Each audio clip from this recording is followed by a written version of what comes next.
From Gawain and the Green Knight, translated by John Gardner, Part 6, pages 13 to 14, or pages 240 to 241.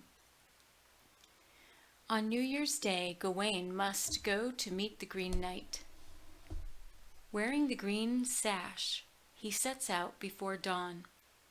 Gawain arrives at a wild, rugged place, where he sees no chapel, but hears the sound of a blade being sharpened. Gawain calls out, and the Green Knight appears with a huge axe. The Green Knight greets Gawain, who, with pounding heart, bows his head to take his blow. Quickly then the man in the green made ready, grabbed up his keen ground axe to strike Sir Gawain. With all the might in his body he bore it aloft and sharply brought it down as if to slay him. Had he made it fall with the force he first intended, he would have stretched out the strongest man on earth. But Sir Gawain cast a side glance at the axe as it glided down to give him his kingdom come, and his shoulders jerked away from the iron a little. And the Green Knight caught the handle, holding it back, and mocked the prince with many a proud reproof. "You can't be Gawain," he said, "who's thought so good, a man who's never been daunted on hill or dale. For look how you flinch for fear before anything's felt. I never heard tell that Sir Gawain was ever a coward. I never moved a muscle when you came down. In Arthur's hall I never so much as winced. My head fell off at my feet, yet I never flickered. But you tremble at heart before you're touched. I'm bound to be called a better man than you then, my lord." Said Gawain, "I shied once, no more. You have my word. But if my head falls to the stones, it cannot be restored. But be brisk, man, by your faith, and come to the point. Deal out my doom if you can, and do it at once. For I'll stand one good stroke, and I'll start no more until your axe has hit, and that I swear." "Here goes then," said the other, and heaves it aloft, and stands there waiting, scowling like a madman. He swings down sharp, then suddenly stops again, holds back the axe with his hand before it can hurt, and Gawain stands there stirring not even a nerve. He stood there as still as a stone, or the stalk of a tree that's wedged in rocky ground by 100 roots. Oh, merrily then he spoke, the man in green. "Good, you've got your heart back. Now I can hit you.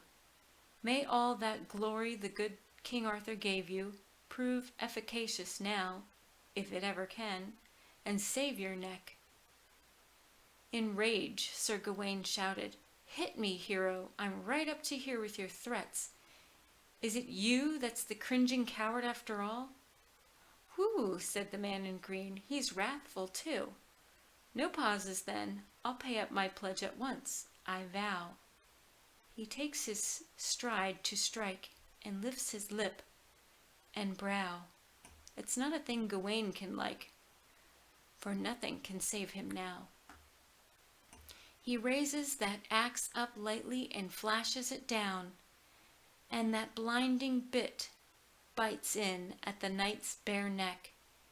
But hard as he hammered it down, it hurt him no more than to nick the nape of his neck.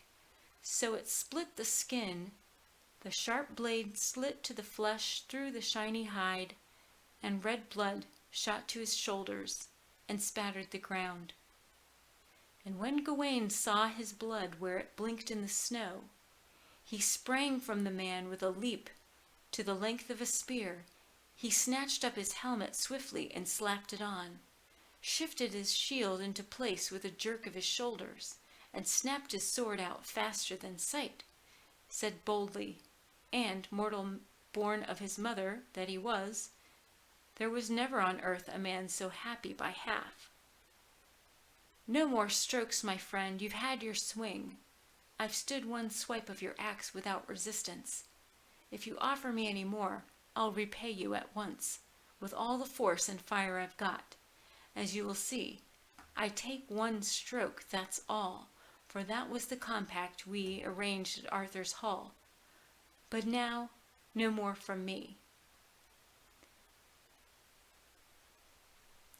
The Green Knight remained where he stood, relaxing on his axe, settled the shaft on the rocks, and leaned on the sharp end, and studied the young man standing there, his shoulders hunched, and considered that staunch and doughty stance he took, undaunted yet, and in his heart he liked it. And then he said merrily with a mighty voice, with a roar like a rushing wind, he reproved the knight. Hey, here, don't be such an ogre on your ground.